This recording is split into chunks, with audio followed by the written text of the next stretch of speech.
Hello guys, ഓസ്ട്രേലിയയിൽ നമ്മുടെ ഹോൾസ്റ്റൈഡ് എന്ന സ്ഥലത്ത് ചെറിയൊരു പള്ളിയുണ്ട്. ആ പള്ളിയോട് സംബന്ധിച്ചുള്ള ഒരു ഹിസ്റ്ററി പറയാനാണ് ഞാനെന്നുള്ളത്. സംഭവം എന്ന് പറയുന്നത്, ആ പള്ളിയിൽ ഇഷ്ടംപോലെ ശവക്കല്ലറുണ്ട്, സിമിട്രി. ഓക്കെ, ഇപ്പോൾ എന്താ ഇങ്ങോട്ട് നോക്കുകയാണെങ്കിൽ ഇഷ്ടംപോലെ സിമിട്രി നിങ്ങൾക്ക് കാണാം. അതേപോലെ ഈ സൈഡിലും ഉണ്ട്. ഓക്കെ, ഇതിൻ്റെ ചരിത്രം എന്ന് പറയുന്നത് പല വർഷങ്ങൾക്ക് മുന്നേ ആയിട്ട് ഇവിടെ മരിക്കുന്ന ആൾക്കാരെ അടക്കാനായിട്ട് സ്ഥലം തികയാതെ വന്നപ്പോൾ ഒരു ശവക്കല്ലറയിൽ തന്നെ 3-4 പേരെ ഒരുമിച്ച് അടക്കുകയുണ്ടായി.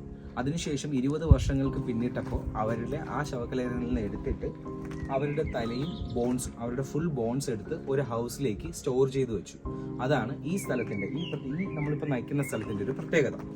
ഇവിടെ ആ സ്ഥലം, ആ ബോൺസ് സൂക്ഷിച്ച് വെച്ചിരിക്കുന്നത് ഇപ്പോഴും ഉണ്ട്. അവരുടെ പേരിട്ടേക്കുന്നത് ബൈൻ ഹൗസ് എന്നാണ് പേരിട്ടേക്കുന്നത്. അതാണ് ബൈൻ ഹൗസ്. ബൈൻ ഹൗസ് എന്ന് പറയുന്നത് പണ്ടിവിടെ മരിച്ച ആൾക്കാരുടെ ബോൺ എടുത്തിട്ട് അവർ അവിടെ സൂക്ഷിച്ചു വെക്കും. അവിടെ ഇപ്പോൾ എനിക്ക് തോന്നുന്നു നമുക്ക് രാവിലെ 9 മണി മുതൽ വൈകുന്നേരം 6 മണി വരെ വിസിറ്റിംഗ് ടൈം ഉണ്ട്. €2 കൊടുത്താൽ മതി. ചിൽഡ്രൻസിന് 50 സെൻസ് ആണ് കൊടുക്കേണ്ടത്. കഴിഞ്ഞാൽ നിങ്ങൾക്ക് ആ ബോൺസ് എല്ലാം കാണാം. അവർ ആ സ്കള്ളിനെ എടുത്തിട്ട് അവരുടെ ആ ഒരു പെയിൻറ്റിങ് ചെയ്തു. അവർ മരിച്ച വർഷം എഴുതി വയ്ക്കുക, അല്ലെങ്കിൽ അവരുടേതായിട്ടുള്ള സ്പെഷ്യലായിട്ടുള്ള എന്തെങ്കിലും ഒരു ഡിസൈൻ കൊടുക്കുക, അങ്ങനെയൊക്കെയാണ് ചെയ്യുന്നത്.